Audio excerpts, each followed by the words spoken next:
Team ટ્રીસ charitable ટ્રસ્ટના નેજા હેઠળ દ્વિતીય સર્વજ્ઞાતિ સમૂહ લગ્નોત્સવનું આયોજન કરવામાં આવ્યું। રાજ્યનું પ્રથમ પર્યાવરણલક્ષી સર્વજ્ઞાતિ સમૂહ લગ્નોત્સવ યોજાયો, જેમાં 5000 દીકરીઓના ભાઈ બની તેમના જીવનમાં બદલાવનો સફળ પ્રયાસ ટીમ ટ્રીસ ચેરિટેબલ ટ્રસ્ટ દ્વારા કરવામાં આવ્યો છે।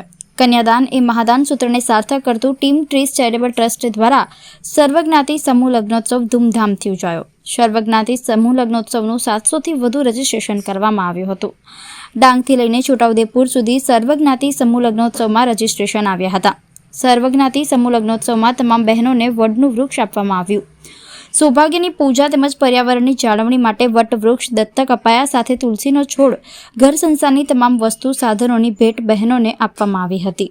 આજે ટીમ ટ્રસ્ટ ચેરિટેબલ ટ્રસ્ટ દ્વારા જ્યારે નવયુગલો જ્યારે પ્રભુતામાં પગલાં પાડે છે ત્યારે એક સારો સંદેશ ઋત્વિક પુરોહિત દ્વારા આપવામાં આવ્યો છે અને વડના રોપા રોપી અને પ્રતિજ્ઞા લેશે અને વન વિભાગ દ્વારા તુલસીના રોપા પણ આપવામાં આવેલા છે અને આવનારા વર્ષમાં પર્યાવરણ પ્રત્યે લોકો સંવેદનશીલ રહે અને વધુમાં વધુ વૃક્ષો આવે તે માટે વન વિભાગ કટિબદ્ધ છે અને આ વર્ષે અમે 4 લાખથી વધુ વૃક્ષો ઉછેર્યા છે। તે માટે હું તમામ વડોદરાવાસીઓને વિનંતી કરું છું કે આપણે સારા પ્રસંગો, લગ્ન પ્રસંગ હોય, કોઈ જન્મદિવસ હોય તો આવા પ્રસંગે વધુમાં વધુ વૃક્ષો વાવી અને પર્યાવરણનું જતન કરવું જોઈએ। ફોરેસ્ટ ડિપાર્ટમેન્ટ પણ જોડાઈ છે આમાં, શું કહેશો?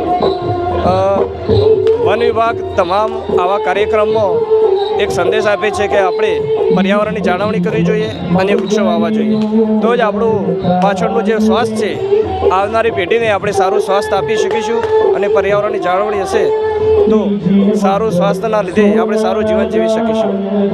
અને વડના રોપા માનનીય પ્રધાનમંત્રીશ્રીએ પણ દરેક જિલ્લા કક્ષાએ પણ 75 વડ વાવી અને લોકોને એક પ્રેરણા આપી છે, તો આપણે પણ દરેક વ્યક્તિગત એક વૃક્ષ વાવવા માટે સંકલ્પ લેવો જોઈએ।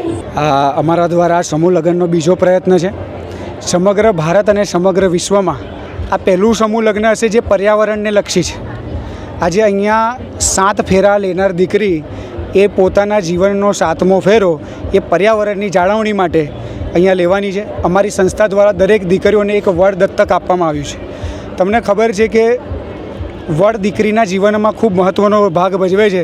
એ પોતાના જીવનમાં પોતાના પતિ માટે એની આયુષ્ય વધે અને સુખ શાંતિ અને સમૃદ્ધિ મળે તેની માટે વડ સાવિત્રીનું વ્રત કરતી હોય છે। આજે એની સાથે સાથે એ વડનું પણ જતન કરે અને એક પર્યાવરણમાં મેસેજ આપે, એની માટે અમારે આજે આ એક પર્યાવરણવાળો સમૂહ લગ્નનું આયોજન કર્યું છે। બીજી વસ્તુ કે આવનારા સમયમાં જ્યારે મતદાન થવાનું છે અને ઇલેક્શનનો સમય છે, તો અમારા દ્વારા આજે એક સાથે 12 થી 15 હજાર લોકોએ મત આપવાની પ્રતિજ્ઞા લીધી છે।